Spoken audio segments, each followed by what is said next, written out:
வணக்கம் மக்களே! காலங்காத்தால ஆக வேண்டிய வேலையெல்லாம் பார்த்து தண்ணிய குடிச்சுட்டு ரன்னிங்கோட கிளம்பிட்டேன்.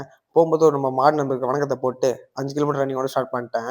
இன்னைக்கு வந்து மீடியம் பேஸ்ல ஒரு 5 கிலோமீட்டர் நான் நல்லபடியா ஓடணும். அதான் என் பிளானு. அதே மாரி மீடியம் பேஸ்ல 5 கிலோமீட்டர் நல்லபடியா ஓடி முடிச்சுட்டு வீட்டுக்கு கிளம்பிட்டேன்.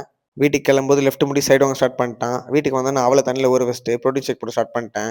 அவன கொஞ்சம் கரகரன்னு அடிச்சு குடிச்சுட்டு, அப்படியே அந்த அவல தாளிக்க ஸ்டார்ட் பண்ணிட்டேன். கொஞ்சம் நமக்கு வேர்க்கடல தூக்கலா போட்டா ரொம்ப பிடிக்கும். அதனால வேர்க்கடல தூக்கலா போட்டு தாளிச்சுட்டு, நேத்து வச்சிருந்த தக்காளி சட்னி ஆட் பண்ணி சிறப்பா சாப்பிட்டு முடிச்சுட்டேன். 10:30 ஆனதும் வயிறு வந்து கப கபன்னு சவுண்ட் போட ஆரம்பிச்சுட்டான். அதனால வந்து ஒரு வேகம் நாக் அவுட் பண்ணிட்டு, இந்த பழைய சோறையும் கூட நாக் அவுட் பண்ணி விட்டேன். அதுக்கப்புறம் மீண்டும் வயிறு வந்து கதற ஸ்டார்ட் பண்ணிட்டான். அதனால மீண்டும் வேகம் நாக் அவுட் பண்ணிட்டே இருக்கும்போது, ஆஃபீஸ்லேருந்து ஒரு காலு. போக சுத்தமா விருப்பமே இல்ல. சரி இருந்தாலும் போலான்னு சொல்லிட்டு, சட்டு புட்டுன்னு போயிட்டு வேலைகள டக்கு டக்குன்னு முடிச்சுட்டு வந்துட்டேன். வந்தோனே ஃபுல் ஸ்பீட்ல ரன்னிங்கோட கிளம்பிட்டேன். பைக்ல வரும்போதே பிளான் போட்டு தான் வந்தேன். மார்னிங் என்னோட ஈவினிங் வந்து சூப்பரா ஓடணும்னு பிளான் பண்ணி வந்தேன். அதே மாரி சூப்பரா ஓடி முடிச்சுட்டு வீட்டுக்கு கிளம்பிட்டேன். வீட்டுக்கு போகும்போது யோசிச்சுட்டு போனேன். நம்ம கிட்ட தான் ஏர் ஃப்ரையர் இருக்கானே, இன்னைக்கு ஃப்ரெஞ்ச் ஃப்ரைஸ் பண்ணி சாப்பிடலான்னு ரொம்ப ஆசையா வந்து எடுத்து போட்டேன். ஆனா டைமிங் தப்பா போட்ட காரணத்தால் ஃபுல்லா தீச்சு விட்டேன். வேற வழி இல்லாம ஆப்ல சாப்பிட்டுட்டே சிறப்பா முடிச்சுட்டேன் மக்களே!